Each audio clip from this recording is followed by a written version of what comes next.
Yep, and then I'll be able to give you the microphone for you to talk about your solution. We just want to hear from like three volunteers maximum, and yeah, we shall be good to go. All right. Any volunteers, anyone building and they're believing in the solution and they want to talk about it, this is the opportunity for you to shield yourself. So who's ready? Going once.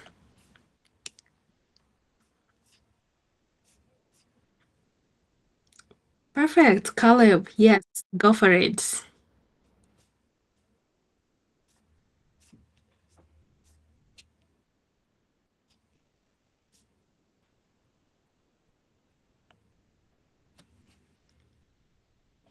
Caleb, can you hear me? Feel free to. Hi. Am I audible?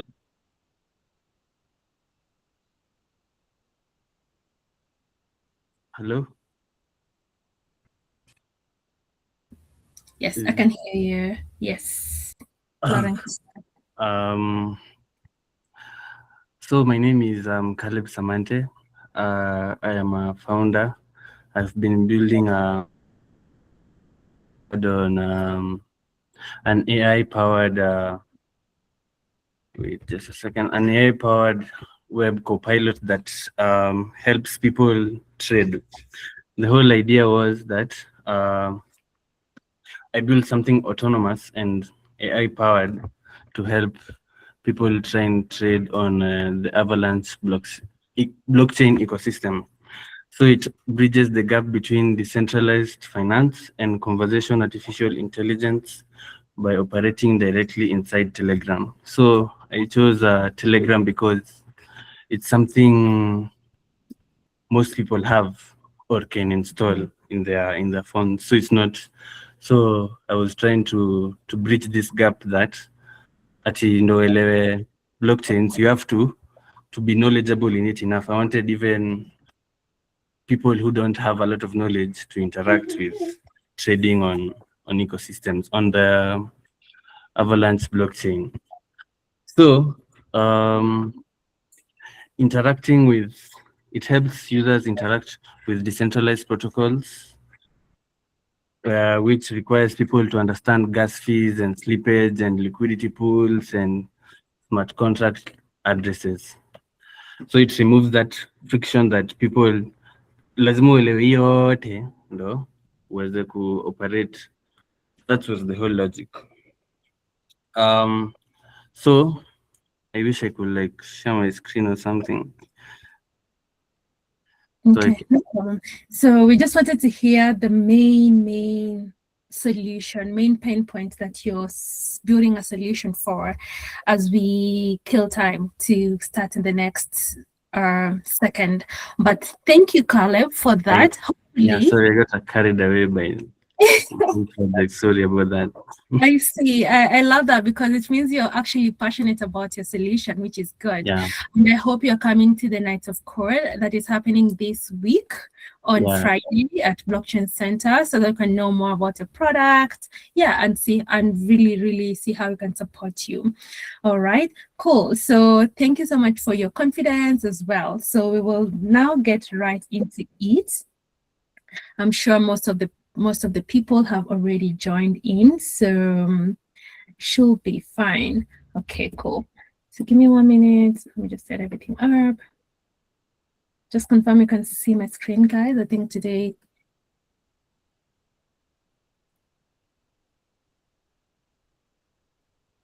Okay, cool. Perfect. I see most of you can see my screen. Amazing.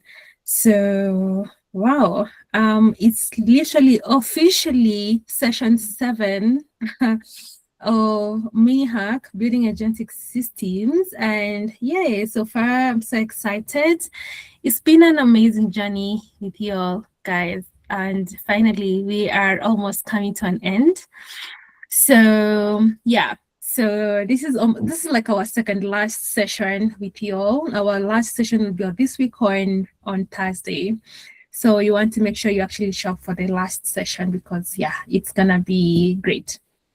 So before we begin, please, we encourage everybody to actually turn on your cameras.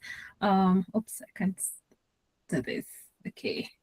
Yeah, so turn on your cameras because we want to see you, we want to celebrate you. I'm able to turn on my camera after I've done presenting. So yeah, I I appreciate I act as well. So do not give me those side eyes.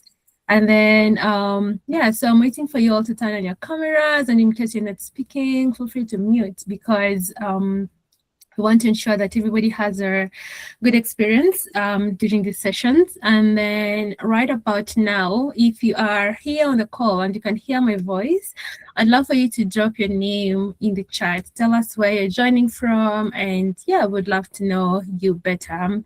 And then we encourage you to actually ask questions freely. There's no dumb questions here, and be present. And yeah, so we hope that you're able to actively contribute, actively participate, ask any questions that you may have freely, and yeah, join us as you're building a powerhouse today.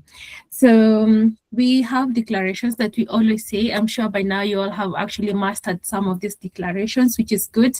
So I will quickly allow us to get into the declarations. So I'm still wondering if you all can hear me because I don't see anyone with their cameras on. I see Joseph, I see Anthony. Great. Thank you so much for turning on your cameras. Love to see you all. If you're on the call and you can hear me, do not feel shy. This is a safe space for you all. So feel free to turn on your cameras. But until then, let us take this moment to just say our declarations. This is what you do all the time.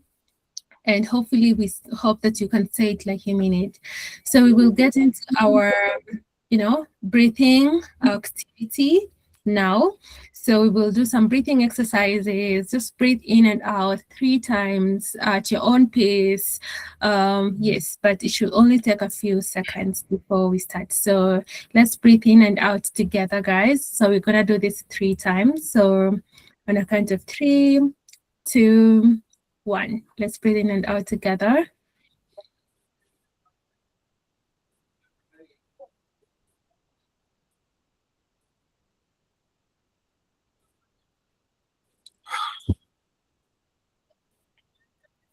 Breathe in and out again.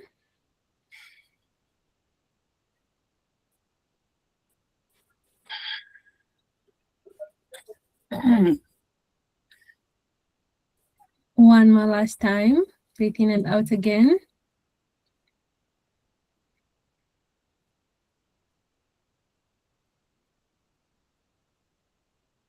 Great. I hope you actually did the breathing exercises. So by now you should be feeling relaxed, more present, and ready to get started. Okay. So let's say our declarations together and say it like you mean it. Say it with some intentionality in your voice. And if you can unmute, feel free to unmute so you can say this together. If you cannot, no problem at all, especially for everybody that is under, maybe your background is not allowing you, these are background noises, just feel free to mute, but at least say it with us, okay? So we'll say our declarations on our count of 3, 2, 1. So let's start.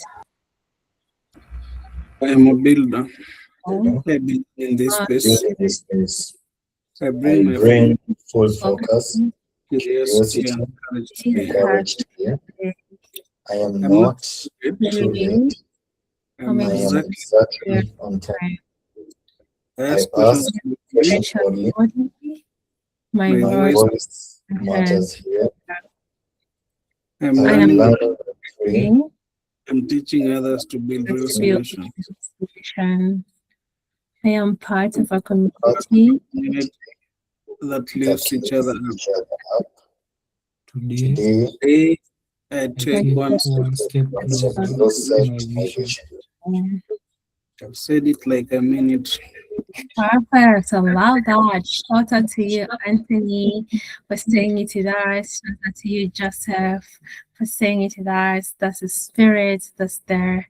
That's how we want to build this community. We are learning with you, we are teaching others with you, we are empowering one another. That's the only way we can be able to go far. Cool. Yeah. So quickly, because I see some new faces on the call and some familiar faces on the call. Now, I would like to know you better. So where are you on your Web3 journey? If you're totally new, give us an A in the chat. And it's your first time hearing about Web3, feel free to give us an A in the chat. If you've heard the terms but have not built anything, please give us a B. If you've experienced a little, about wallets, give us a C. If you built something in Web3 before, give us a D. And if you're already shipping and you're here to level up, give us an E. Wow, I'm seeing amazing people. You all are index ones. Yes, so I see Anthony, you are already shipping and you're here to level up. Shout out to you, Anthony. I see Joseph, you're already shipping and you're here to level up. Shout out to you. I see Okumu Joseph. Wow, today we have a couple of Josephs on the call, which is good. So Joseph, you actually built something in the P before. Hopefully you can tell us more about it. Lewis, you have built something in a tree before. Nice to know. Purity, you have heard the terms but have not built anything. Do not worry at all, because we hope that you actually get a chance to build something in this cohort. Blessings, you are totally new and it's a first time hearing about Web3. Wow, welcome to the amazing community. We hope that you'll find study buddy in this community and you're able to upskill yourself and get to start to build something. And hopefully you're going to come through during the night of code that is happening this week on Friday, so that you can get to actually experiment and build something and eventually ship something. I see you, Jeff. You're already shipping and you're here to level up. Nice. Shout out to you, Jeff. So majority of us are either shipping or building something already. And of course, maybe some of you have heard the terms but have not built anything, and some of you are new. So we have a mix of audience tonight, which is good. It means the community keeps growing. We continue to onboard new members into the community, more builders, more developers, and we hope that you can actually, find this community as your perfect home, in terms of your builder journey. Yes, so thanks you all. Quickly, I will just get into this. So if you're here and you have not signed up for our upcoming mini hack, so it's a mini hack finale. So if you've not signed up, this is the moment for you to go in, scan the QR code and sign up. So this QR code will take you to the Luma page where you'll find all the upcoming events that we are organizing as Team One Africa.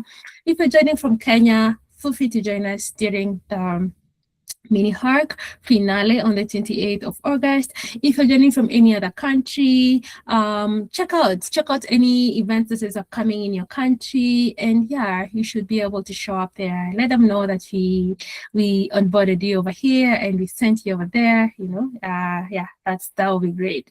Cool. So I'll give you like 1 sec so you can scan and yeah, check it out and RSVP in case you have not RSVP'd yet. Okay, so 1 second, I'll just pause for a few seconds before I proceed.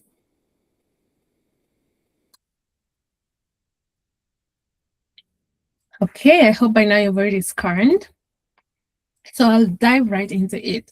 So maybe some of you are like, what is mini hack? What are we doing here? And why are we even doing this?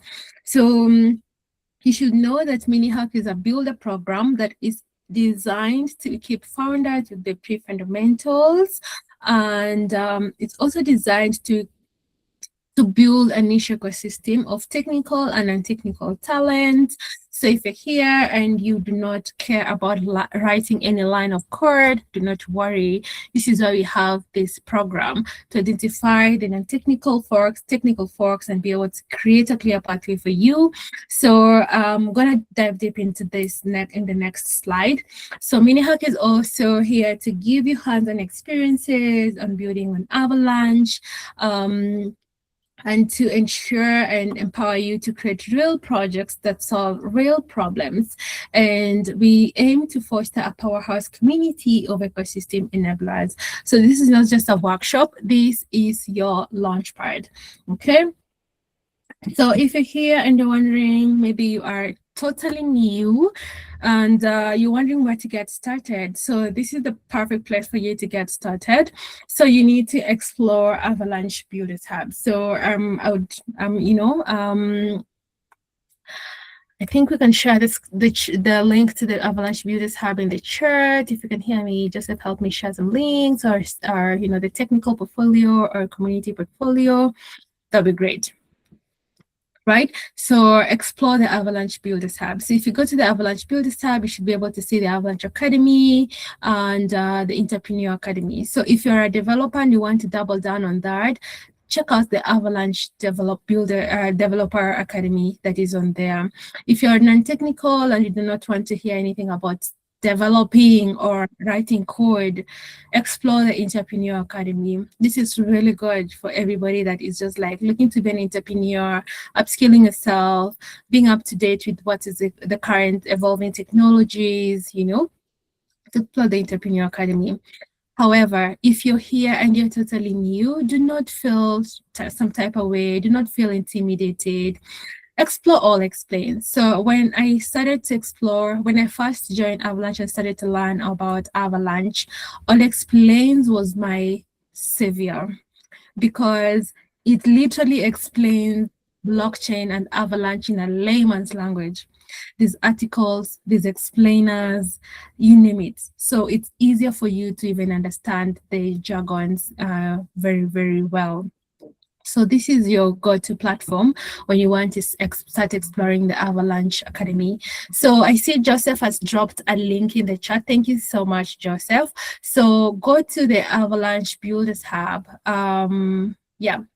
Well, so this is the global link. It's not the Kenya link, but it's okay. So you can go to the Team One Network Builder Hub and start exploring the Avalanche Academy so that you can be able to equip yourself with the right fundamental knowledge that you need for this journey, right? So perfect. Yeah, you've dropped the Kenya one. Thank you so much. This is the perfect right link for you to explore, guys. So use the Kenya link so that you can keep track of your engagement on there. And of course, we have a very vibrant community where we are happy to answer all your questions, support you during this builder journey. And of course, during these sessions, you are welcome to ask all your questions so that we can be able to help you understand Avalanche in a very, very easy and layman's language, okay? Perfect. So quickly, I will go into who we are, what is our mission, what are we even doing, why are we even here? So Team One, you should know that it's a global community, and our mission is to be able to empower the global community at scale to build an Avalanche and cultivate a builder culture that actually supports and onboards founders and startups. And to long term, we aim to become the clear third arm, community arm of the Avalanche ecosystem alongside Avalabs and the Avalanche Foundation. Now, if you're joining us for the first time, you don't know, so wait a minute. So we have community, we have Avalabs, we have Avalanche Foundation. Yes, we do. So the Avalanche ecosystem has different verticals, just the same way when you're structuring out your company, you're gonna have to figure out the different verticals, business development, partnerships, sales, all of that, okay? So when it comes to the Avalanche ecosystems, you have different verticals. So the Avalabs, which is now the the Devil team that is actually building, maintaining the Avalanche network. And then you have the Avalanche Foundation that offers grant opportunities, accelerator programs for founders and startups in the ecosystem. And now we have the Avalanche Team One, which is the community arm of Avalanche. And this is what you do, organizing events, ensuring that you are creating regional impact and organically growing the community in the ecosystem. So we do this through creating repeatable playbooks, frameworks, workflows that actually are transferable. Also, our other mission is to build a thriving community. So builders have clear pathways from onboarding to shipping, and that's what you do, and that's what we thrive in, creating those clear pathways for founders and for builders in the ecosystem. And of course, we are growing a great community of just builders and founders that are actually shipping products on Avalanche. And this is part of why we are here on this call. Ultimately, our main goal, everything else actually fits into this, into scaling the Avalanche network across Africa. That's what you're doing, that's what we've been doing, and that's what we will continue to do in the next couple of, decades, years, I guess. Yeah. So that's just who we are in a nutshell. So if you're here and you're looking to become a founder, you are in the right place. And if you're here, you're still new, you do not know what your pathway is, do not worry, because you definitely found yourself a community that is willing to support you and work with you long term. And if you're here and you're just vibing, hopefully you will stop vibing soon and start vibe coding soon and start shipping products. Okay, cool. So I'll just quickly show you. Perhaps you're wondering, how do you get your pathway? So before I get into that, I will quickly ask you to scan this QR code. So this takes you to our resource hub, okay? And this resource hub has, so this is the link tree. So you'll find necessary links, including the link to join the Telegram, link to join the WhatsApp, link to join to find the resource for this call. But do not worry, because I'm going to share another QR code just shortly for you to get all the information about this cohort and about these sessions that you're running tonight. So yeah, that's it. Join Team One Africa. Doesn't matter where you're joining us from, whatever part of the continent, whatever part of the country, this is the right community for you, as you can see. So I will quickly show you where to start to get started in terms of finding your ideal pathway. Okay, so 1 minute. Let me just quickly share my screen.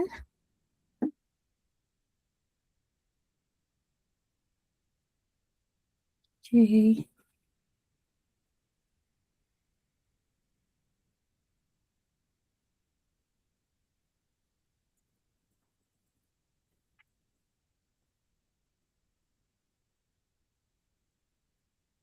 Right. So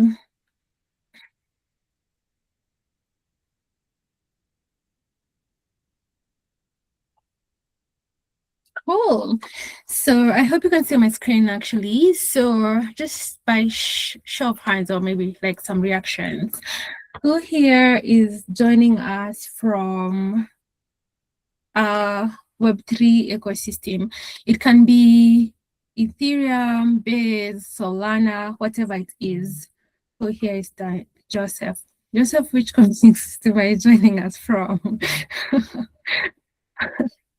Well, I see some serious answers. Yeah. So I see Jeff. Jeff, which ecosystem are you joining us from? I know Joseph is joining us from Avalanche, obviously. So yeah, I'm not talking to you right now. I'm talking to everyone else that's joining us from outside of Avalanche. Okay. Cool. I see also Jeff, you're joining from Avalanche. At least you are actually doubling up with Eve, right? So I see Lewis Njenga, you're joining us from Sui ecosystem. Wonderful. So if you're joining us from any other ecosystem and you're wondering, so what's my pathway? Where do I get started? What do I start doing? Right? So this is the place for you to actually get started. I see you, Anthony. You're obviously joining us from Avalanche. I see you, and I love to see that. I see Austin. You're joining us from Hedera. Wonderful. So it means tonight you're actually having a diversified audience, which is good. So, well, if you're joining us from any other ecosystem outside of Avalanche, this is your landing page. This is where you're supposed to get started. So, for example, I see I see a pathway for you, Lewis. So let's say you're joining us from SUI, right? So this is you and you want to explore Avalanche. So this is exactly where you need to get started, right?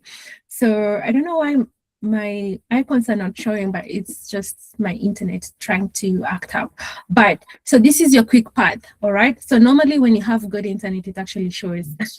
Okay, so you want to explore the SUI wallet to core. How do you bridge from SUI? How do you get AVAX? Decentralized exchanges, how do you stake natively? How do you claim an AVAX domain? Guys, like, this is literally your cheat code. Oh my days. Like, I wish we had this when we were joining Avalanche or when we were exploring Avalanche, because the more you explore Avalanche, the Avalanche keeps shipping. And that's the beauty about it. Because when we first joined Avalanche, we didn't have these pathways, but guess what? Now we do. Which means onboarding and discovery of your pathways has become so much easier that you cannot even sleep on this, right?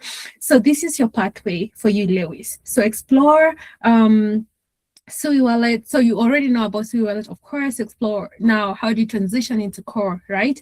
How do you bridge from SUI? How do you get AVAX? How do you get understand the DEX or centralized exchanges, right? So NFTs and exploring from SUI Explorer into Snotrace, right? So this is just one simple pathway for you that is joining us from another different ecosystem and exploring the Avalanche ecosystem. I'll drop this in the chat so that you all can have access to this, but this is a really good platform for you to get started. So hopefully you get started with this amazing tool that we have built for you, which is called the Avalanche Cascade. And yeah, feel free to explore this. And then right about now, before I give the microphone to Joseph, I just want to ensure that you all actually have the right resources that you need for this session. You understand exactly where to get information. And in case you have any questions, let us know. Okay, we are here to help and we're here to support. So I will share my screen one last time so you can be able to scan this QR code. Now, this is specifically for this event. Okay, so this event is happening this week on 28th, which you all should come actually. On Friday at Blockchain Center, and this is exactly where you get all the information. So scan this QR code. I will also drop this link in the chat so that you can be able to access the link directly from your mobile phone or from your gadget, depending on where you're joining us, what you're joining us with. Now, when you scan this QR code, it should take you to this amazing landing page. And when you get to this amazing landing page, this section right here is what you need to pay more attention to. It has event information, meet the team that are hosting this event, explore Avalanche. This is where you get started. Give us your feedback. By end of the session, we'll send you an email to give us your feedback. Please check out on your emails. And yeah, if it's not on your inbox, you can check on spam. Check out the partners that are partnering with us for this mini hack. But most importantly, check out resources. So this is where you get all the useful links. As you can see here, we have the Build a Hub account. So this is, if you missed the other link, use this link, okay?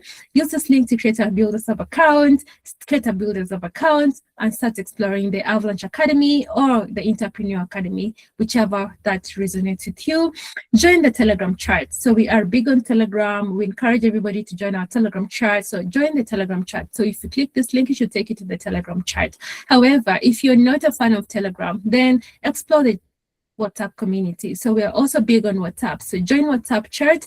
And most importantly, also connect to that on X. So this is the Timon Africa on X account. So click this, follow us, engage with us on X. Again, we have weekly quests. So these quests are for you to actually go through them. So if you click here, you will find the weekly quests. And then as you're building, you need testnets. And where do you get the testnets? You get them from the faucets. So this is the link that directs you to the faucet to get the right testnets for you to be able to build. Again, we have had your concerns and your feedback, and we are now sharing the presentation. So in case you need presentation materials for these sessions, this is where you get the presentation materials, and you're going to attach a link for YouTube on these resources so that you can be able to find all the recording for all the sessions. So that's it from me. Give you 1 sec to scan the QR code as I allow Joseph to come up on the stage, and you can confirm to me, Joseph, if you're able to unmute your microphone and if you're able to speak. Perfect. Great. Cool. So yeah, take it up from here, Joseph.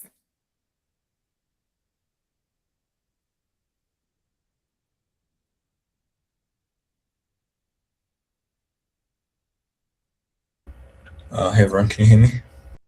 Yep. Okay, let me share my screen.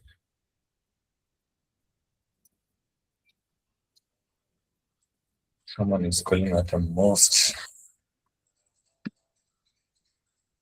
Just give me a sec.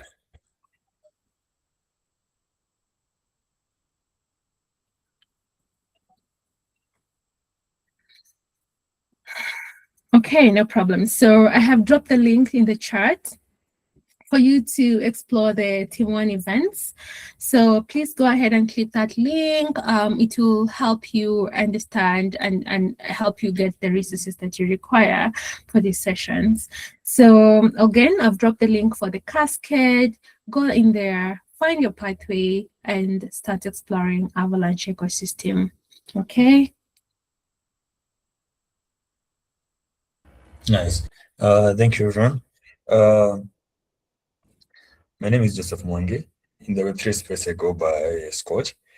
I have over 5 years writing code. I know, very, very short time. Most of these have been into the Web3 space, and yes, I come from Avalanche. I did have experience with some other chains and all that. Currently, I'm leading the technical contributors here at Team One Africa, and basically my main role is, getting new builders or two builders to understand the fundamentals of blockchain, how to build on blockchain, specifically how to build on our chain, which is the Avalanche protocol. So that is basically what I do. Also 2 times founder, looking forward to being a 3 times founder. I founded a company called Mental Sync and the other one called Elam Labs. One of our products is called Autopay, which we are going to be live on mainnet on Avalanche tomorrow, probably tomorrow midnight. So yeah, you guys should check it out. It's a simpler way. I know we've all experienced this hecticness whereby you have some USDC and you want to send it to someone, but now you have to go through the entire process of P2P, Binance and all that. Okay, I don't know the apps that you use, but all that process is pretty hectic. So what the product that we're launching is called Autopay KE. It's a simpler way. If someone has USDC, stablecoins, USDT, and they want to send them to you, you can basically just enter the phone number of the user. If he's in Kenya, that's Safaricom and Airtel. If in Ghana, that is Airtel and MTN, Momo, I think, yeah. So you can be able to basically just enter the phone number, enter the amount in USDC, and then you'll be able to see the amount that they'll receive in their local settlement. And then just like that, money that moves like an SMS. So I'd like us actually, most of us, or all of us actually join the wait list. So as you'd be ready for when we release it. So as you can be able to actually play around with it. So I am dropping dropping the link to join the waitlist here in the chat. So just go ahead and click on it. Okay, so I think we've handled these. Yeah. So last week we handled something very, very important, whereby our agents were now, they now evaluated a real condition and moved real, okay, not real, but testness use DC, with the 4 safety pillars that we said about. And then also every agent that we have built so far, they are all on the terminal. For those who've actually participated in all the live sessions, for those who actually accessed the recordings of those and played around with what you were doing, you saw that all the commands, all the responses, we were getting them from the CLI. But for tonight, we are going to wrap that same agent in a real API. And then we're going to stream its responses to a real web page. And then we're going to redesign the human in the loop moment for an interface people that can actually click. So basically, we are moving everything from the terminal to now the interface, because remember, your users are not going to be playing with the CLI. No. Most of your users, for the solution that are going to be built, they'll be now interacting with the user interface, the UI. So this is what we are going to be doing today. So from all our past sessions, you know the drill. We usually have a line that usually drive us throughout the entire sessions, like for the next 3 days. Now for us, for tonight's session, this is the line that we're going to go with. Your agent works in the terminal. Tonight it starts working for a screen. That's the line that we're going with. Let's just skip the agenda. Let's move directly to the engagement. So in the chat, what is the one thing about your terminal only agent you are most excited to finally show someone visually? Can you drop in the chat your responses? What is the one thing about your terminal agent that you're going to build for your night of code, for the hackathon, that you are most excited, that you think if I put it in a user interface, they're going to love it? So let's just drop the feedback there. I'll be coming back in a few, and then I'll be reading them. So yeah, let's get right to it. So this brings me to the most important question. Why do your agent need a front end?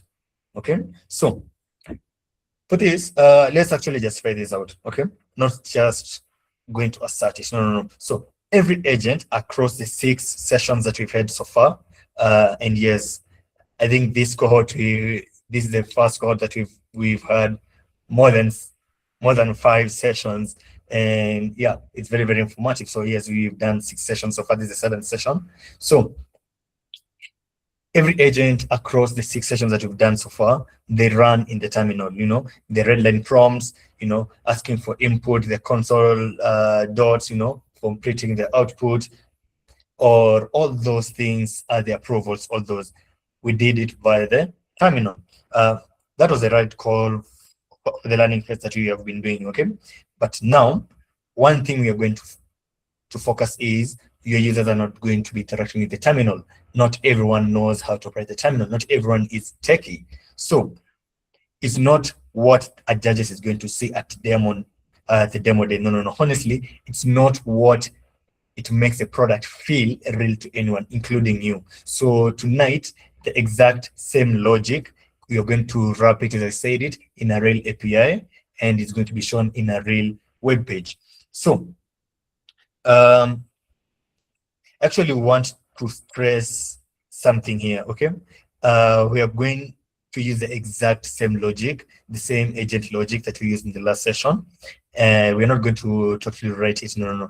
We are not throwing away the 6 sessions that we've done so far. No. We are going to be giving it just a simple user interface of which we are going to use it. So let's come right to it. React and Next.js. So let's define both of these properly, since I know not every one of us has touched both of these the same time. So React React is a JavaScript library that is used for building the user interface. Okay, it's basically how you describe like basically how a web page should look like. Okay, and how also that web page is how it should also react. Okay, so hence the name React.js. Okay, so that is React. Okay, so it's going to react when data changes and it's going to display it henceforth. So Next.js is actually a framework that is built on top of React, meaning what? Meaning it takes React and adds a whole structure around it. Okay, and adds a whole structure basically like around it, that is routing and also what? Critically. Sorry. Just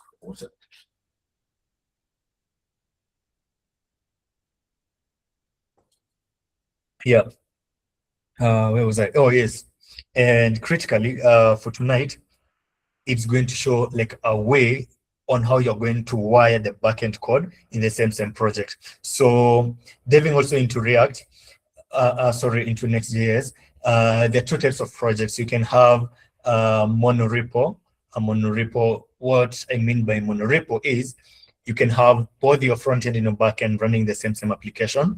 And for Next.js, if you go with a monorepo, you can actually, instead of having two different deployments for your API, for your backend, which you do on render, and the front end, which you can do on Vercel, this is how you can deploy both as a monorepo using Vercel.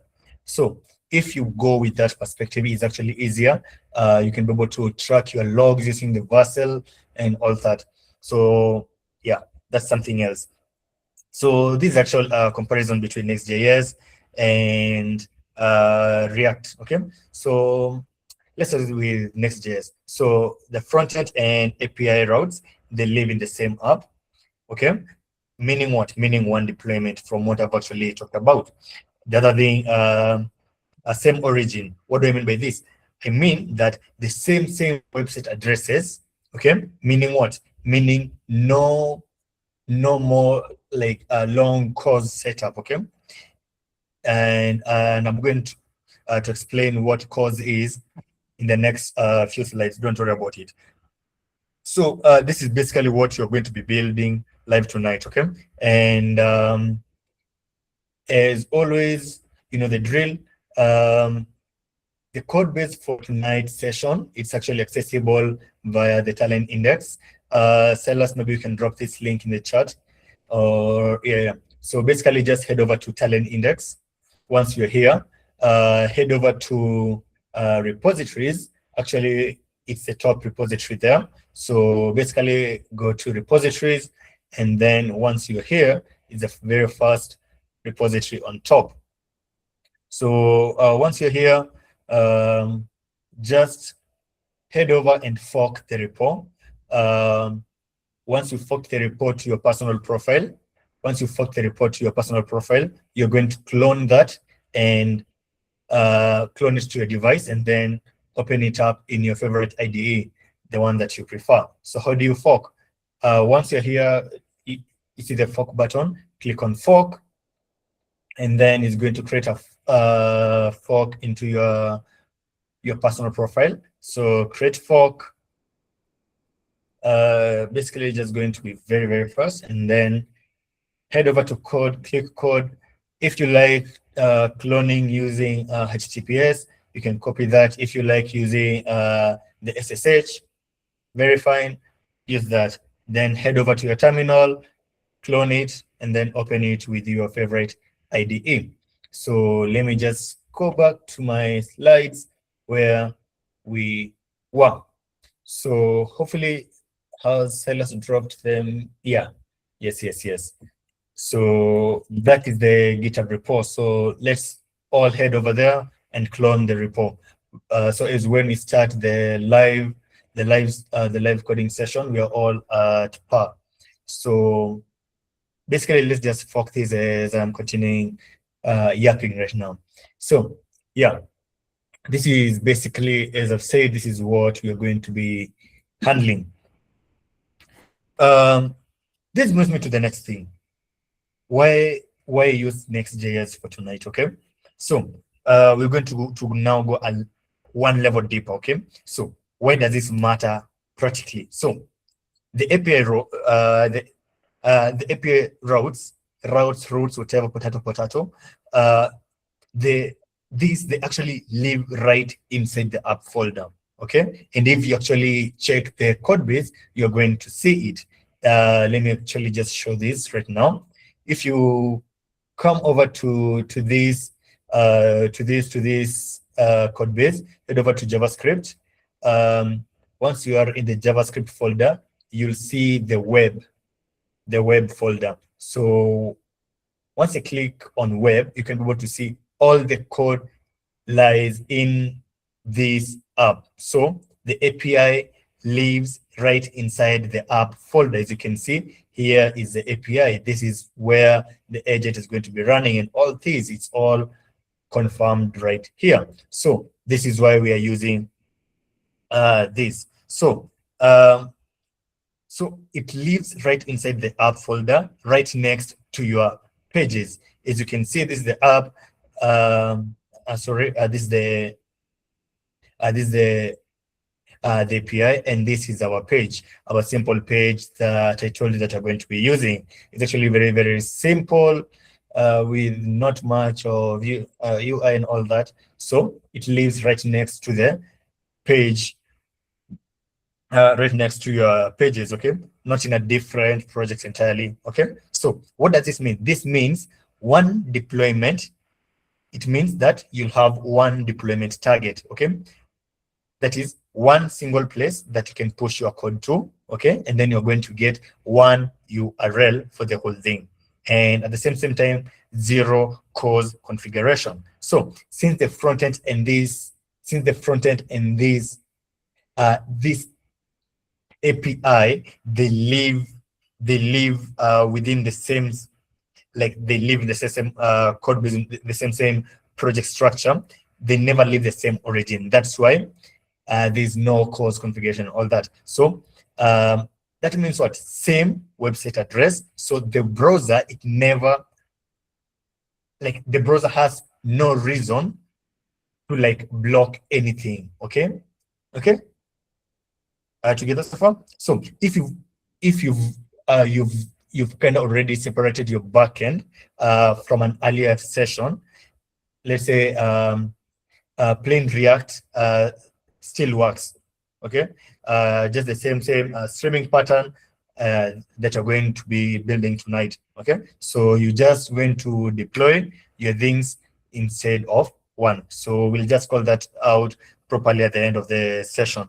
So the best way to actually go by this, I think this is where we now jump into the live session. Yes, I'm right. So let's start here.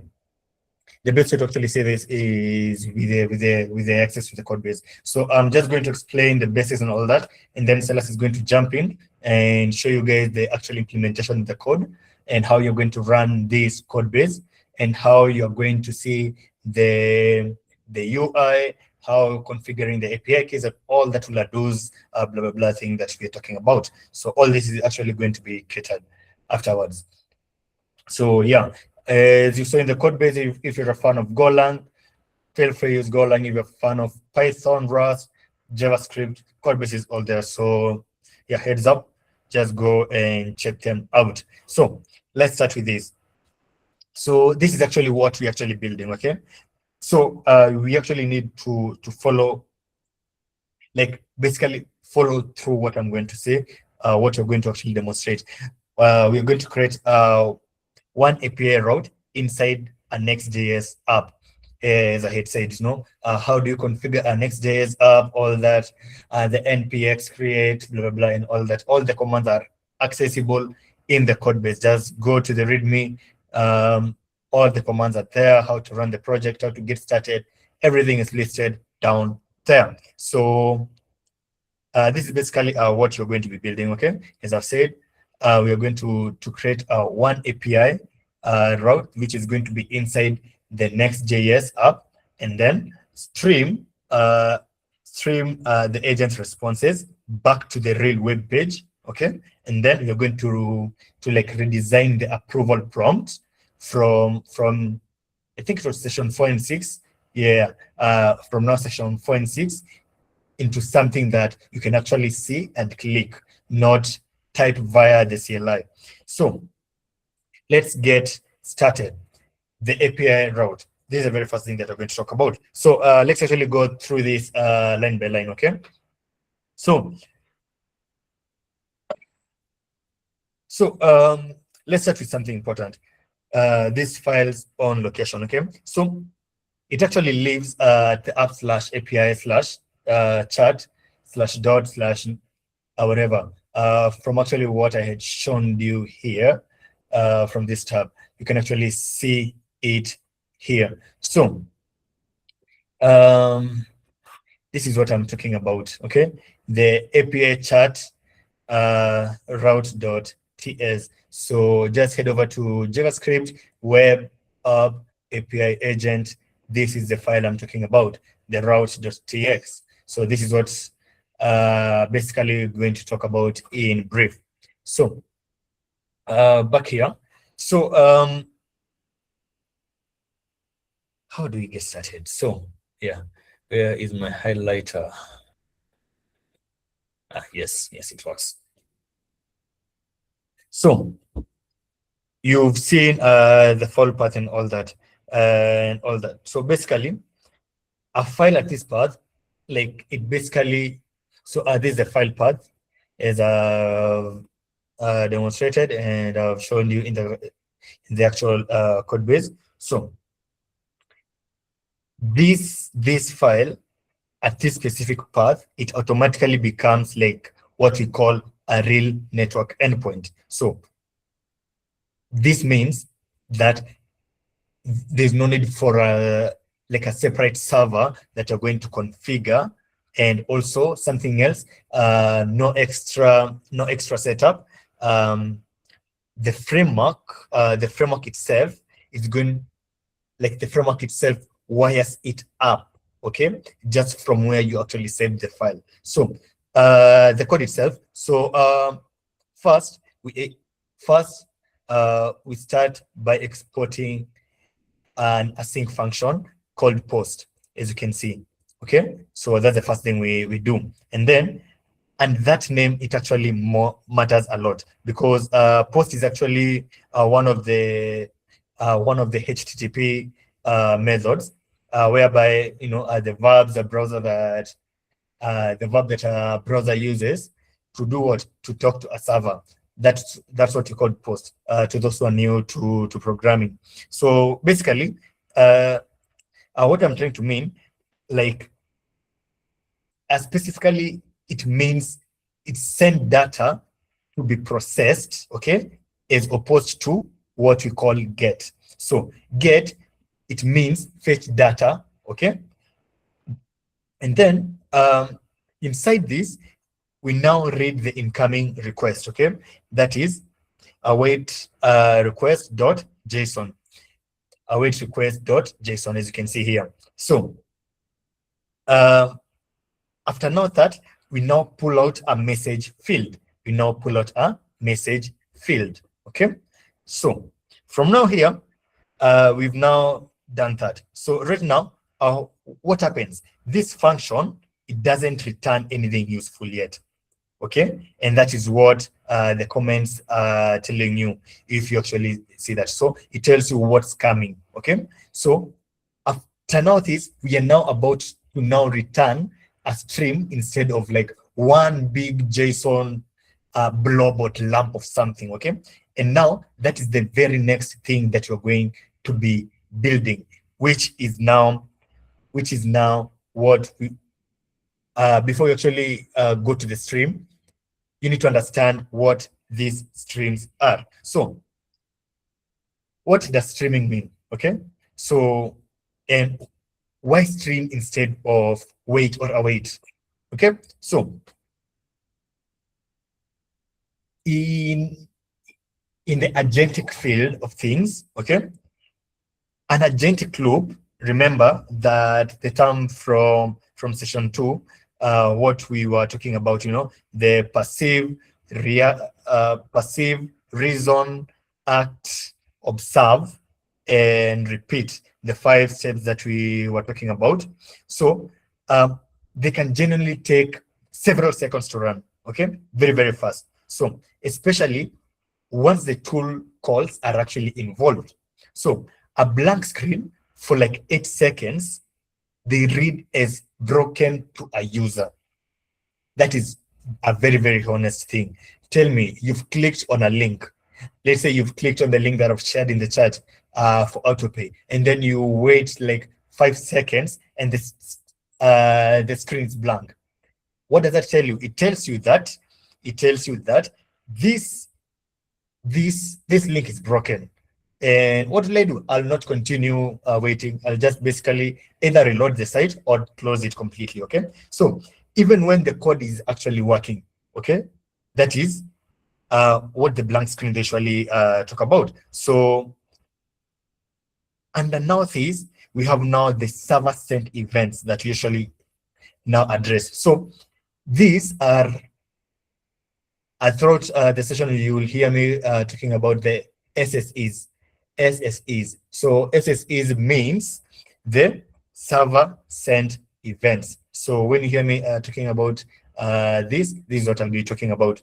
So this is actually like a web standard of a well-established browser supported way that a server can basically get to push a stream of, a stream, think of it like a river. A stream is a kind of a river, okay? So it's something that is flowing in a continuous line, okay? So it gets what? It gets like a way that the server can now push a stream of small messages to a browser over one single long-lived connection, okay?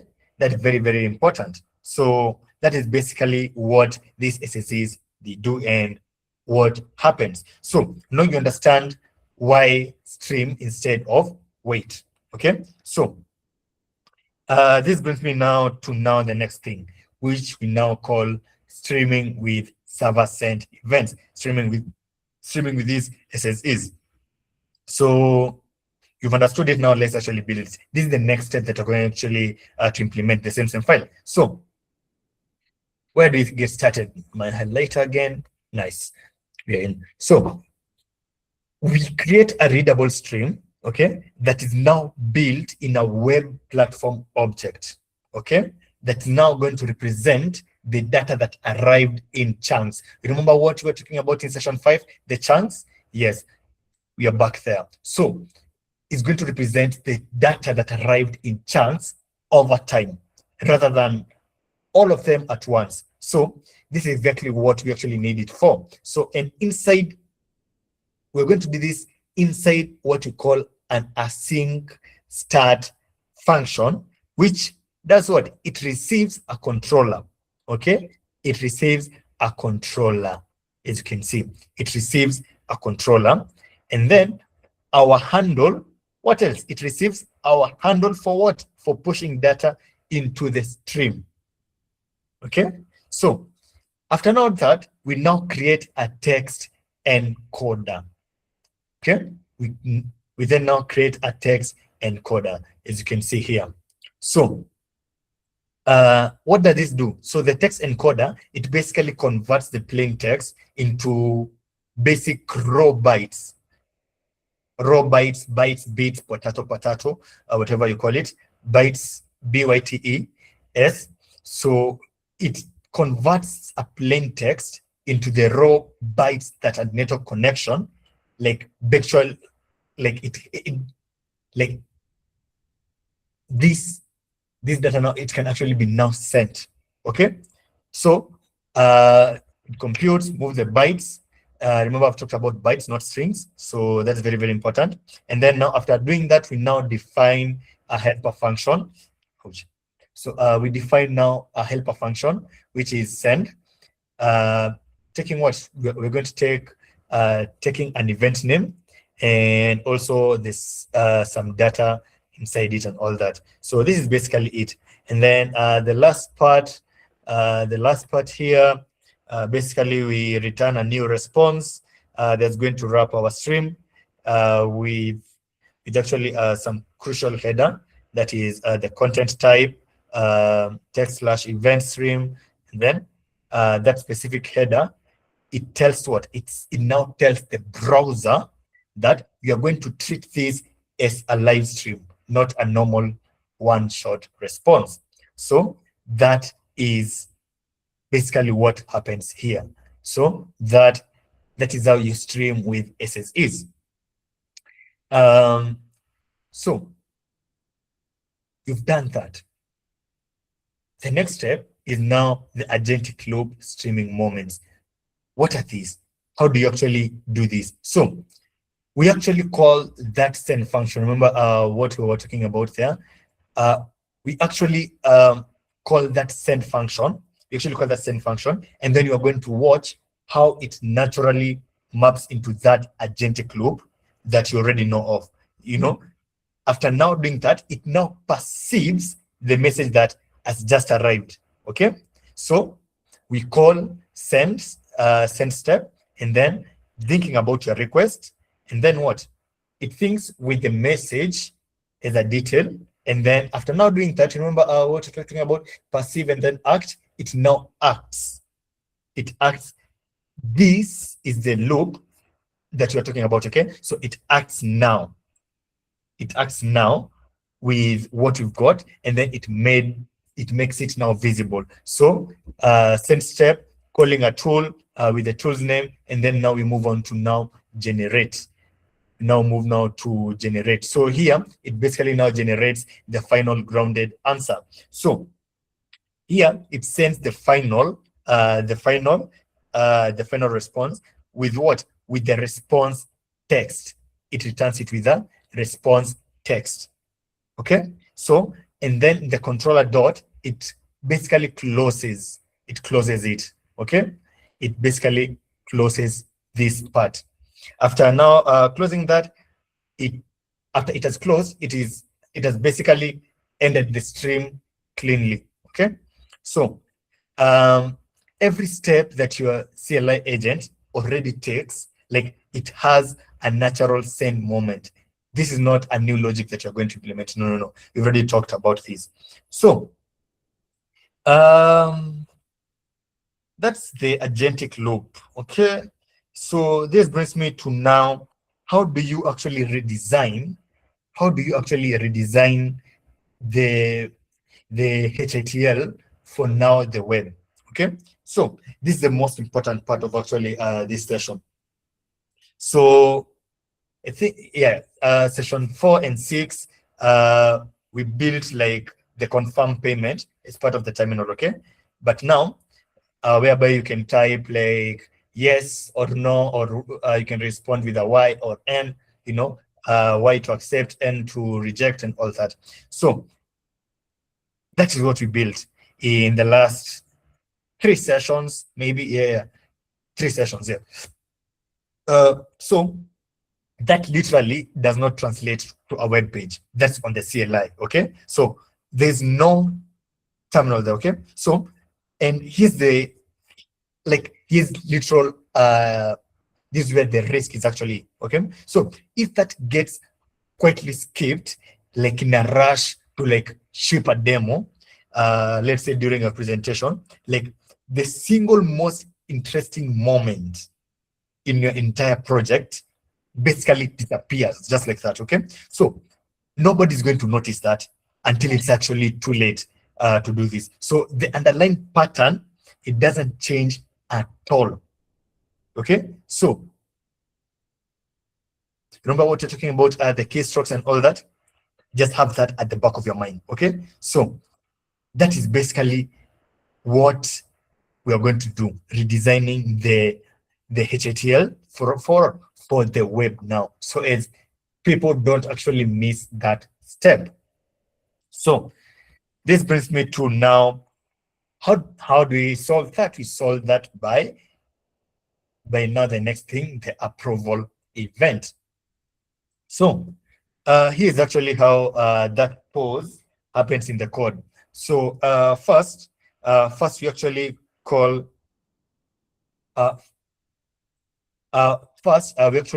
call send with the event name. Okay, we call send with the event name approval underscore required. Okay, highlighter, yes, here. Okay, with the send approval underscore required. That's the very first thing that we do. So, and what? And a data object with two fields. With a data object with two fields, as you can see here. Okay. And with two fields, that is reasoning in plain English. As you can see this. This action will send funds, blah, blah, blah, all that, followed by now the action that we define now. What do you want to send 10 USDC to what? To a specific wallet address with that wallet address there. So that is basically how the approval event is. So this event, it doesn't just inform the front end. No. It's like, it's a genuine, what's the word? It's like a genuine stopping point for the project. So for the project in the code. So basically, past this point, it should not run until a human does what? A human gives a response. If you respond with a yes, then it moves on to the next step. If you respond with a no, that is where I remember the contract that we had last time. Let me just show you once again. If you respond with a no, now that triggers the kill switch. So the kill switch will now stop the progress from there. So this is the kill switch. So the kill switch will stop. It will not facilitate the transaction. So your entire flow ends there. So that is basically it. So we've talked about the approval event. So how do you now actually consume this? So we move on to the next step, consuming the stream on the front end. So how do you actually do this? So this is actually the browser's job and everything that we do. So we start by, we call fetch, okay? Highlighter, yes. So we start by calling fetch, okay? That's the browser built-in function that we use for making the network request, and then you're going to point it to what? To slash API, giving it the route of the API file that has this request, the post request that you are waiting it to. And then now from the response, we now get a reader and all that. This is basically a simpler way to actually do it. Actually want to actually, yeah, I think the next step from here, Silas, are you ready? Silas, if you're ready. Yes. Nice. So let me actually invite Silas, because now from this step, we now move on now to you need to actually see it in action, so as you can actually get to understand it better. So Silas, feel free to share your screen and take it over. Yeah. Yes, I think maybe you'll need to stop sharing so that I can be able to share. Okay, nice. So, hi everyone. So my name is Silas. I'm a collaborator for the Avalanche team one. I'm also like helping out with these technical sessions. And today, I think Joseph has spent like a lot of good time explaining the code base as it is. Maybe just on my end, maybe I'll like do a demo. But maybe like I'll touch on the main file that maybe hasn't been spoken about, because in this particular file, so this is just a normal web application. For those of you who have done web development will know. For those of you who haven't, this is like a Next.js application, as Joseph has put it and he has explained. So if you navigate to lib and go to invoices, you'll see that this is basically just a convenient file that defines invoices that you have. So you can imagine this as being like the mock DB that we have for now. So you might be pulling this from a real database or from a JSON file or from anywhere, just any storage location. This is what the file serves as. We also have a payment file here. So this is just a configuration file. It's going to do the conversion for you and for the machine so that it's easier to read and easier to execute. And then we have runs.ts. And so this is just going to be like the another utility function that is going to help with the UI. So you'll find yourself that whenever you're building or whenever you're trying to connect a front end to a back end or to a Web3 application or to smart contract, it's easier to do them in these utility files because you might find that you're using one function in multiple locations. So you don't want to be defining that function in every piece of UI that you write. So if you have a profile screen and if you have a home screen and an explore screen, and both are using the same function or the same hook, it's often easier to define it once and then like use it from elsewhere. I think Joseph has explained what we have here. So what we just have here is this is what most people would call like Next.js is what most people will call a framework. React is a library. So a framework is, if maybe you're familiar with something like Spring Boot, or maybe you're familiar with something like, I think it's called Nest, because there's a big difference between library and a framework. So the good thing about Next.js is that it is a JavaScript or TypeScript framework so that you can be able to write backend and front-end code in one place. Joseph told you like we don't need a server for this. We just need these functions here in the API route. And these ones, most of the time, you'll be deploying your web app to Vercel. So these ones will be executed on Vercel server. So you don't need to have a server of your own. Almost similar to serverless architecture, where you are writing edge functions and then deploying them to Firebase, Superbase, or wherever, or AWS. Basically, just the compute is not yours. So all you have to do is like define what should happen when a post request is sent and what should be the response and what should be like the body, etc. So that is it. I think Joseph has explained most of this stuff. Maybe just a little on the main page. I've obviously like changed the UI a bit. So if you cloned this repo earlier than 7 p.m., I suggest you do a git pull because apart from just having, because I think this was not mentioned, apart from having the env folder, those who are using Go and Rust, unfortunately, don't know how web is done on that side. But for those of you who are using JavaScript, make sure that this .env file is also inside the web folder, because if you don't, it won't manage to read the secrets. So after you have configured your env as the documentation suggested, make sure that you have it here. So you can just run a simple copy command, copy the base env to the web.env. I'm going to run this because I already ran it, but make sure you do that because that's a potential pitfall. Otherwise, I did some UI changes and we're just using hook. So maybe let me just take a quick chance to explain this. So if you haven't used React, for me, I think React is the easiest front-end framework that you can be able to get used to. So state inside a component or inside React just means like data. If you're coming from other languages that have state and you have done UI before, UI front-end development, you know that state is what controls the application. So if a user clicks something, they change a state, and hence if a state changes, it requires that a side effect should be done. So to track state inside your application, you use state in React. So we just have a bunch of state here. I think they are very much self-explanatory. And then towards the bottom, we have obviously utility functions here that I think Joseph has explained well.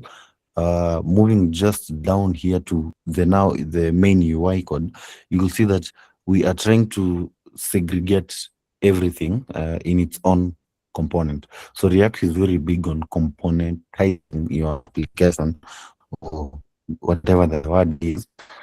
Basically, your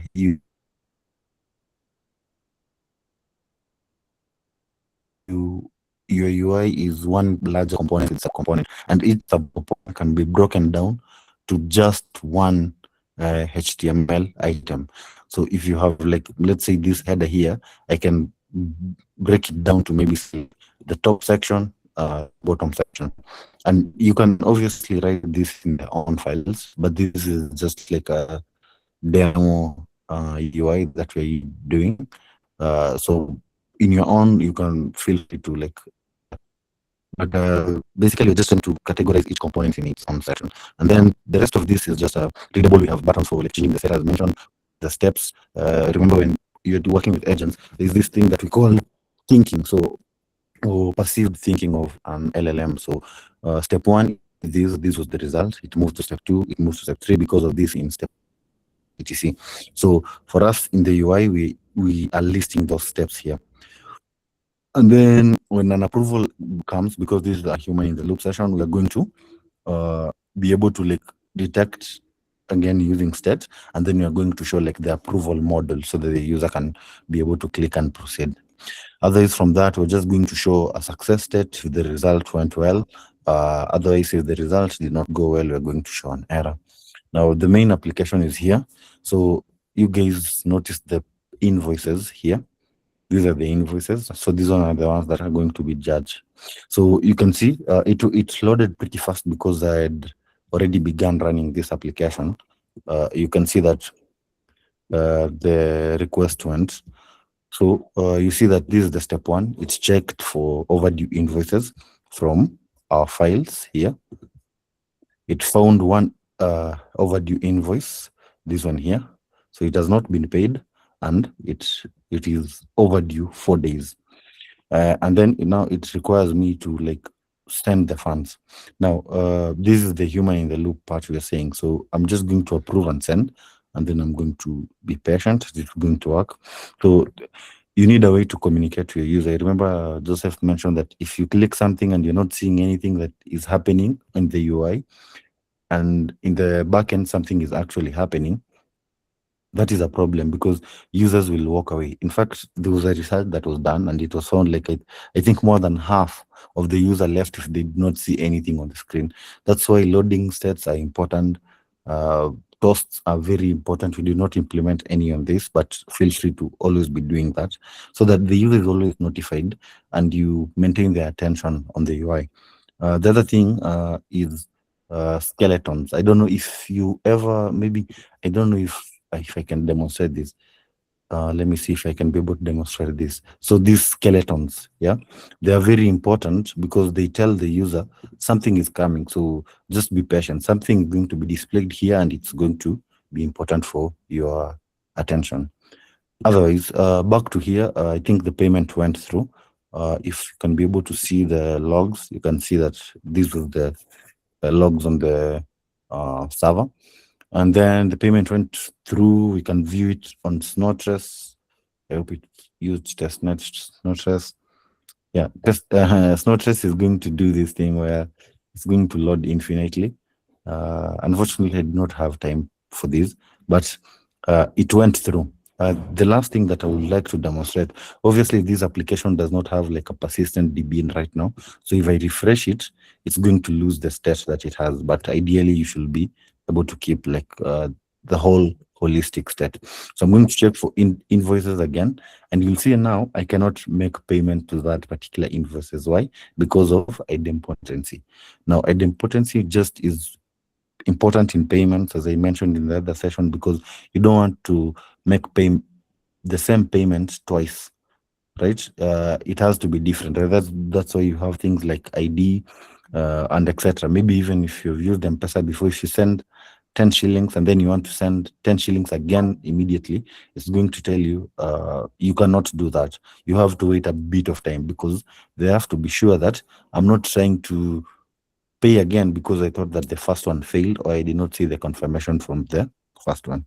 So that is something to be keen of. In case you want to test it out again, just come here and change the ID of this particular one. Save it, and then when I refresh the page and then I check overdue invoices, you can see that because the ID changed, that means that this is a very different invoice. So you can be able to approve and send again. Otherwise, apart from that, I think I'll go back to you, Joseph. I think that is it from me. Okay. Thank you, Silas. So let me just share my screen once again. So you've seen how the streams are being consumed on the front end and how the rendering is being done on the UI, that is the approval, as you've seen, and the full running flow. So yeah, so how do you actually deploy on Vercel? So let me head over to my Vercel. Hope you can see this. Okay. Let me not share that screen. That contains a lot of my projects. Okay. Let me switch to this one. Yeah. So how do you actually deploy on Vercel? So let me show you the first step. So you can, you head over to add new, and then you select project. And then it's going to let you know import a Git repository. So for this, you can basically paste the URL here of your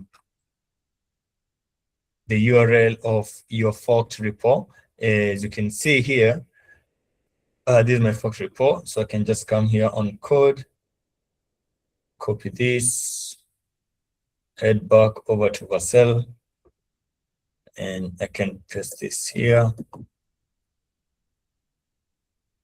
Okay. Looks like this organization doesn't have access to that, to my GitHub. Let me just switch to this other one.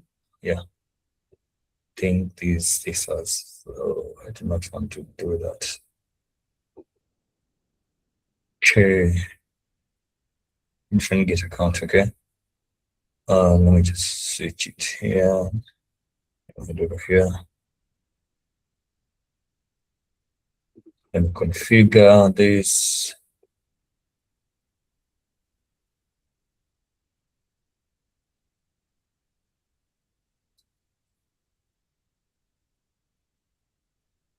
Install Vercel. Let me install it.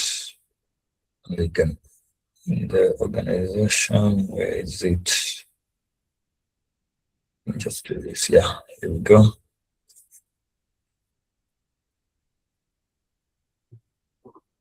Let me just add this. Just get the code. Just give me a sec. Let me verify on my end. Where is it? Oh, damn, okay. I see KRA already tested me. Oh my days. These guys, they just want to get my taxes, okay? KRA. I see you guys. Don't worry. I'll file back. So let me just select that repository. 7, yeah, that is it. Yeah. Save it. Once I've configured that,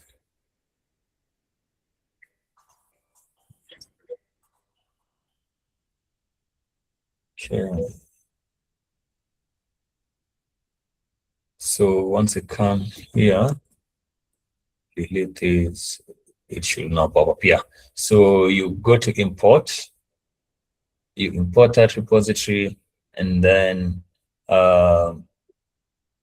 you edit, you select the web, just like that.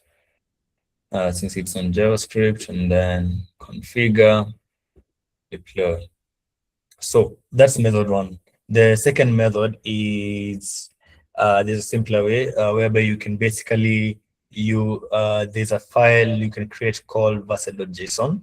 So once you create the vessel.json, you push it to your repo, and basically once you've imported the repo and click deploy, Vessel will automatically look for that file, vessel.json, and then once it has captured it, it's going to read the deployment rules and presets, all that is set up from there. That is the build commands, the run commands, and all that. As you can see, the deployment went through, and this is the deployed. Okay. Oh, guys, were you seeing my screen the entire time? Because I think it stopped. Can you see some reactions if you are seeing my screens during the deployment? Did you guys see what I was doing? No, not really. We couldn't see. Oh, okay. Sorry. I guess let me just repeat the entire step. Can you see my screen now? Yeah, okay. Yes. Nice. So this is the deployed link. But let me just head over to Vercel again. Let me delete this repo. Let me delete this deployment. Where is it?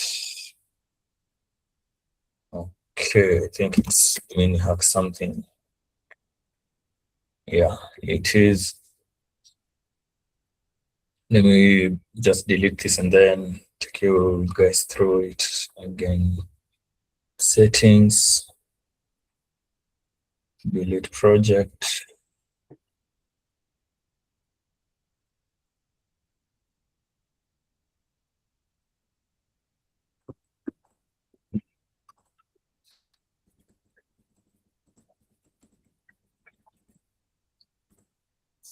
Just delete it and then redeploy again. So let me start again. So you click on add new project, and then let me switch to talent index here. This is my the organization report. That's where my repository is at. So once I'm here, I can decide to rename the project. So by you renaming the project matters a lot on how your domain is going to look like. So let me rename it to mini hack cohort 7 what project UI. And then the next thing, you need to edit the root directory where your project is at. So it's at JavaScript folder, the web folder. So just select the web folder, click on continue, and then hit deploy. So once you do that, it's going to deploy the file automatically. As you can see, let's just check the build logs. Right now, I think it has started by now cloning the repository, running verset build, installing the dependencies, and then it's going to run build, and then after now that is going to now publish the build, and then after now that you're going to get the deployed. Yeah, it has compiled successfully and it is now deploying the outputs. So that's one way you can deploy. And what I was talking about also was using the vessel.json. You can create a vessel.json inside the web folder, the same position where your package.json file is, and you can define the deployment routes, the path, the commands, and all that. So basically what Vercel does, it goes and searches for that specific file, vessel.json. Once it gets it, it grabs it, reads the commands, the file location, the path, and all that, and then it's going to deploy automatically. So as you can see, I have now deployed the front end, and once I click on that, as you can see, it has redirected me to that UI. Once I click on check overdue, it's going to check, and then if I want to approve, since I've not set my private key and all that, to do that, I can basically just go to my project under environment. Oh my days, okay. And let me just, oh, no. Okay, nice. They're hidden. Oh, that was a close call. So mini hack, yeah, here we go. So once I'm inside this project, I can head over to environment variables and I can add my environment keys over here. Once I add them, I'll be able now to add those variables, and you can perform the functions automatically here as demonstrated. So that is on deployment to Vercel. Yeah. So if you're using plain React, and you have like another backend folder somewhere, you can deploy using render. You know the step. Let me just take you to render. Let me take you to render. So head over to render. So you can deploy your front end using Vercel, using the same way, and then your backend can deploy it on render. Basically, same steps, but now under the variables that you're going to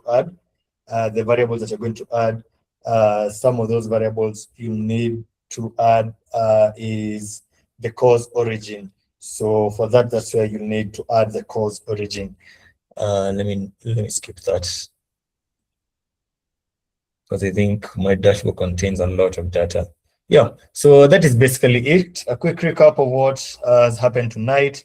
We have done the exact same logic, from session 4 and 6. And all that now runs behind one API route, the UI and all that, prompt from the CLI to the interface.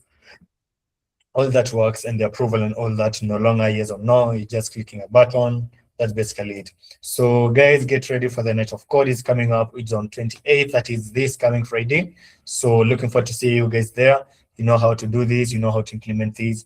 If you want to integrate Pretium, just let us know. Same implementation, API keys and all that. That is basically it. So this Thursday, by Thursday, you need to have your API route and streaming working locally, because on Thursday's session, we're going to jump on something very, very important. That is, we'll be talking about productionization and the demo preparation. So basically, we'll be getting you guys on, number one, how do you identify a good product? I think the next cohort problem statements are going to be shared with Lavender. So these problem statements are for you guys who have not yet identified projects that you're going to work on, or you don't have teams. You can be working on these problem statements that are actually vetted for the real market, that they're real problems, and you can build a real solution to it. So the document is going to be shared in the WhatsApp channel. So make sure you're all part of the WhatsApp channel. If you're not part of the GitHub organization where you'll be tracking the projects and all that, just drop your GitHub username in the WhatsApp channel or in this call chat, so as our team can be able to add you into the call. So yeah, so this is basically what we'll be handling on Thursday: productionization and demo preparation. Oh yeah, something else. We'll also have a session on the same Thursday, if time will be on our side, whereby one of our contributor called Jefferson, who's leading the legal side of Team One Africa, will jump on, talk about the legalities, the legal frameworks and all that concerning Web3, and all that, all the do's and all those talks will happen on Friday. That's one day to the actual Night of Code. I want on Night of Code, we come fully prepared on time. Night of Code starts from 6 p.m. running all the way to 6 a.m. Entire night. Snacks, coffee in plenty will be available. So guys, let's come prepared, let's come ready. So yeah, I've been your presenter, Joseph Mwangi. If you would like to interact with me, feel free to scan the QR code. It's going to take you to my link tree. You'll get access to all my links. That is, if you want to book a virtual call with me, 15-minute call, 30-minute call, a debugging call, I think it's option 2 on the links. Once you scan this, the first link on my link tree is a link for you to join the waitlist for the autopay project, a solution that is coming out in the next 1 day. So yeah, you can scan the QR code, and yeah, see you on Thursday. Yeah. Do you have any questions? Let me just leave the QR code on. Do you have any questions before we wrap up the session? So yeah, let's make sure, let's go to GitHub, to that talent index. Fork it. Right now, I see only 3 of us have forked it. Guys, let's fork the repo. Let's play around this, and then we will be able to move on nicely. I think someone has raised their hand. Let me see. Yeah, it's me actually. So I just wanted to share. I noticed that most of us are not able to scan QR code. So if it's possible, you can drop the link in the chat. So I've also dropped a couple of links in the chat, like several links in the chat. Just if maybe if I can share my screen real quick, just so that I can share the events page, that'd be great. Sure. Cool. Sure, sure. Perfect. So I've just noticed that we have low rate in scanning, but a high rate in clicking the link. So I'm just sharing this in case anyone feels it's comfortable or it's easier for them to scan the QR code. However, I've dropped this link in the chat for you to actually explore and start diving deep into this. So thank you so much, Joseph. Thank you so much, Silas, for taking us through this session. Really, really find these sessions. I feel like I always learn something new every time I join these sessions, which is good because we are all learning the process. Learning never ends, guys. So super happy that I could be able to learn from you, empower one another, being able to just like build solutions and ship. So guys, if you can be able to open the chat, I've dropped several links. So the first one that I have dropped is the link to join the WhatsApp chat. So if you're not able to actually access the QR code on here, feel free to join the WhatsApp chat right now because it takes you to our mini hub charts. This is where you get all the updates, all upcoming events, and all the upcoming notifications that you're planning for everything that is coming up. Also, we have a very big thriving community on Telegram. So the second link is joining you to Telegram. So please, if you can have the whole of 26 of us joining Telegram, that would be great. Also, the whole of 26 of us joining WhatsApp, that would be great. I've also attached the link to events. So this events link is the same QR code that I am presenting here. Once you click on this link, it will take you to this page, the one I'm presenting over here. And what I need you to do is just to scroll over to resources. Once you get to resources, you will see all these links that you have linked here. So this should be your go-to platform from now henceforth. You should see the Build a Sub account, Telegram, WhatsApp again, X. So we have the session 6 quest over here. We have the faucet link that I showed you before. We have presentation links. So if you want to catch up with Joseph's presentation, this is where you can be able to get all this information just for the sake of you being able to just do research and just go deep into learning. Again, I have linked here the recording. So this is the link to all our recordings. So this is where you please.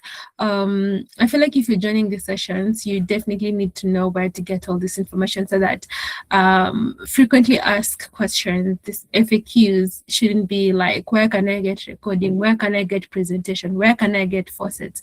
All of this is here. So we expect you to ask progressive questions, not these kind of questions where we've already shared with you where to get all this information.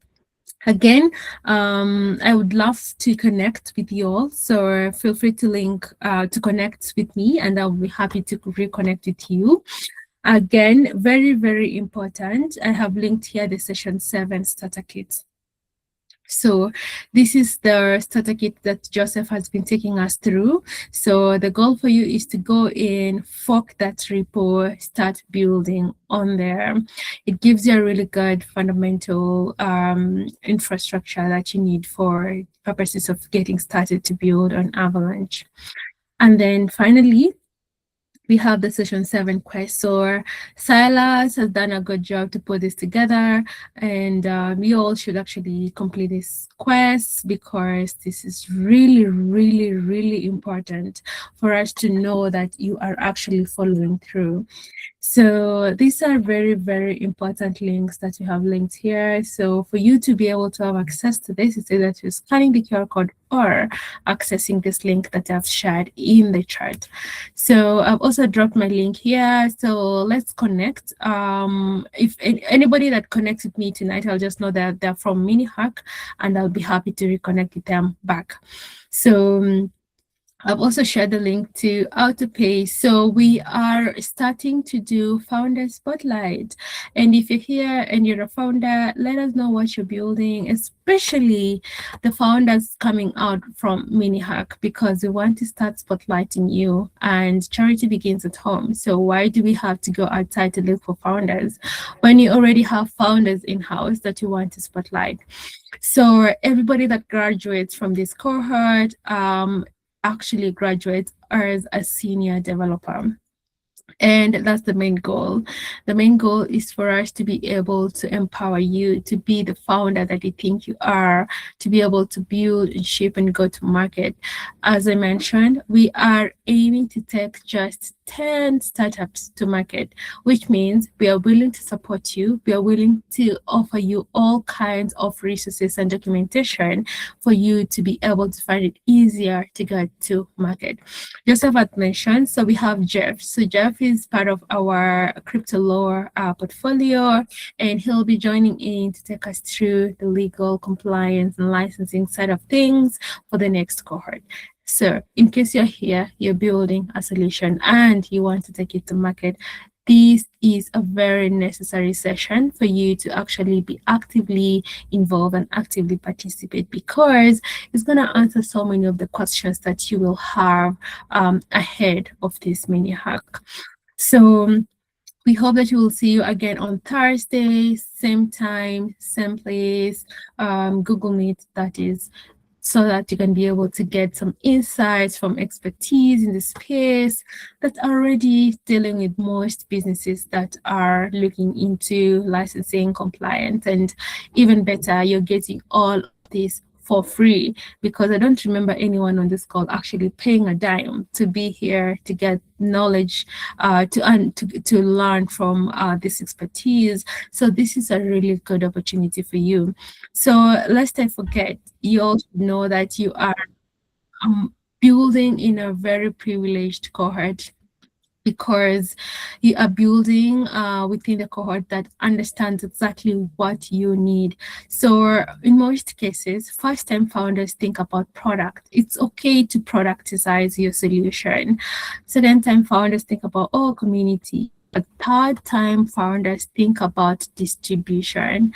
And why you're here is because we understand all of that, and it's a leverage for you, because you are not only getting to build a product that actually goes to market, that has already been vetted and has already approved business model. You are also building within a community that offers you distribution. So take advantage of that. I don't know how else I could emphasize on this, but you should know that building or vibe coding is not even the main bottleneck or the main pain point, right? So you will build, you will vibe code. In this AI era, everybody can be a founder, everybody can build whatever solution that they want to build. But where the rubber meets the road is now when you want to now get that distribution. How do you plan to get your first 1,000 users? This is exactly what you're offering here, right? So we are offering you distribution, we are offering you a community, we are offering you a platform, we are offering you a support system, a whole operating system, just for you to be able to see the value of it, build, and actually go to market. And if I were you, I would literally take advantage of this. I really wish when I was starting out to build, I could get such opportunities. It's just a shame that we didn't get such opportunities, but you are one of the most privileged cohorts that you're getting such opportunities. You're getting to build with people that believes in your product, the same way you believe in your own product.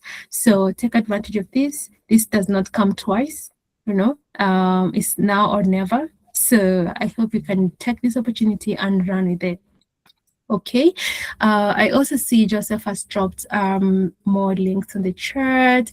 I think this is the link to a link tree. So feel free to click on that link tree and go explore those resources that he has put together.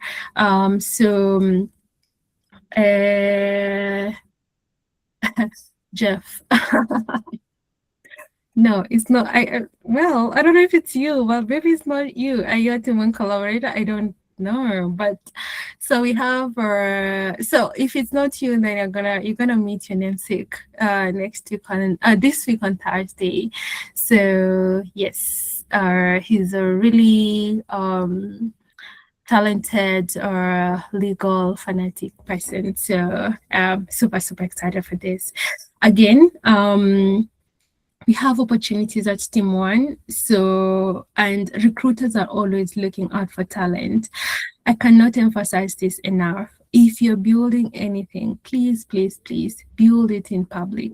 Nobody is willing to steal an idea that has not even generated any revenue. So what you're doing to yourself when you're building in silence, you're just doing yourself an injustice. The moment you put yourself out there, build in public, share publicly your wins, share publicly your struggles, people will come out and will want to support you.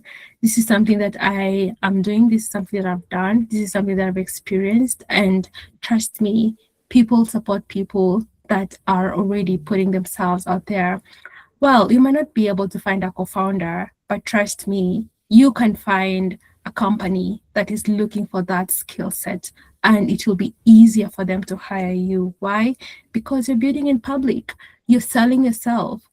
Once you start to share your product, what you're building outside, people see through it. People see beyond the product. People see the kind of technicalities that you put together. People see how you're putting yourself out there. And that is what goes a long way. Post on LinkedIn, post on X, tag Team One Africa. We're here to support you. We're here to amplify what you're building, because we cannot offer distribution to somebody that is not even out there yet. So we want to be able to jump on a already moving train, because everybody would like to jump on a already moving train. If a train is stagnant, if it's stopped, who knows when it's gonna go, when it's gonna go actually, nobody. But a train that is already moving, it's easier for people to jump on it and move with it. So if you're in this cohort and you're building anything, post it, talk about it, talk about the wins, talk about the gains, talk about the challenges you're facing, talk about the opportunities you're looking for. Ask publicly, what are you doing? What are you raising? You know, are you looking for users? Are you looking for people to join the wait list? Talk about it. And that's the only way you can be able to move the needle. Anyway, enough of my yapping. This has been a really good session, and it's actually our second last session. And next week we will be already shortlisting candidates or finalists to invite you into our incubation. And even better, we are planning our Founders Fellowship. This Founders Fellowship is not for everybody. It's just for the few founders that are demonstrating all these qualities. Founder market fit is a real thing. If you're here and you're a founder and you're not even willing to talk about your product, trust me, we will not also be interested to talk about your product, because we cannot talk about your product for somebody that is not even willing to go above and beyond to talk about it themselves, let alone selling the product. So if you're serious about taking a solution to market, start marketing it, start talking about it, yeah, and hopefully on Friday we get to meet in person, we get to understand the kind of pain points that you're facing, the bottlenecks, so we can be able to support you, because we're here to support you. Yeah, we are, because you are. So yeah, thank you all. Thank you everybody for your consistency. Thank you for showing up. Thank you to our amazing tutors. Thank you, Joseph. Thank you, Silas, and the entire technical team. Ronex, I see you. I don't know if there's anyone else from technical team, but it's okay. Also, the community portfolio has been doing an amazing job in sending you reminders, ensuring that every resource you need actually is shared to you. And shout out to you all that have been consistent in showing up for yourselves, because trust me, we are seeing this and we are taking note, and immediately get opportunities in our ecosystem. Trust me, you'll be the first person we reach out to. So our consistency, your consistent attendance, you continuing to learn a skill, you continuing to explore the Avalanche Academy, you continue to explore the Entrepreneur Academy, you continuing to build and shape it and going to market is not going unnoticed. We are noticing all of this, and we want to let you know that we appreciate you, and we want to encourage you to continue showing up for yourself, because yes, you are exactly who you think you are. So thank you all, and have a blessed night. Until next time, see you soon. Before I close the call, I don't know if there's anybody that would like to ask a question, share some feedback, or in case you have any concerns that you've experienced in this cohort, let us know, because yeah, this is a community that we like to empower one another to be better every single day. Yep. So I will just pause here for 1 minute and yeah, see who has something to share before I wrap up.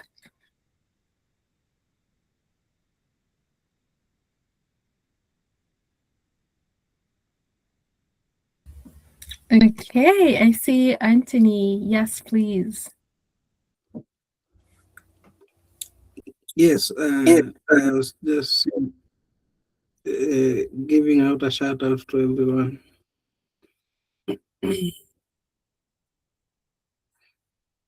And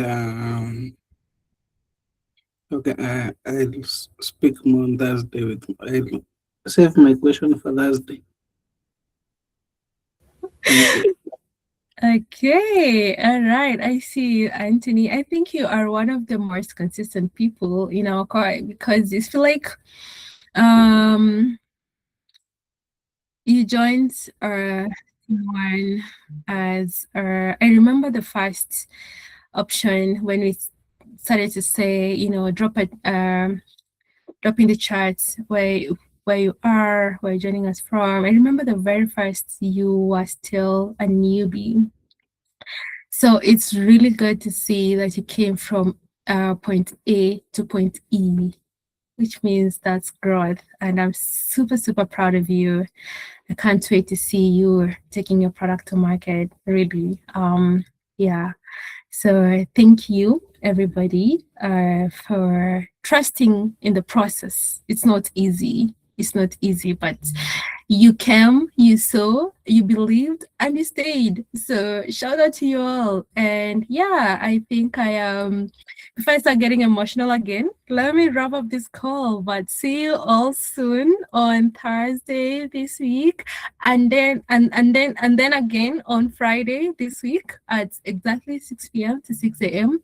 at Blockchain Center. Bring your friends, invite your friends, come with a team. Yeah, we want to encourage you all to have teammates and have buddies. So it's easier to build within a community and in a team. Yep. Well, I see Compass Drive. I don't know if you're raising your hand or if that was a mistake. Maybe it was a mistake. Okay, no problem. Cool. So Yes, Compass Dive says sorry. Yeah, I think it was a mistake. Okay, no problem at all.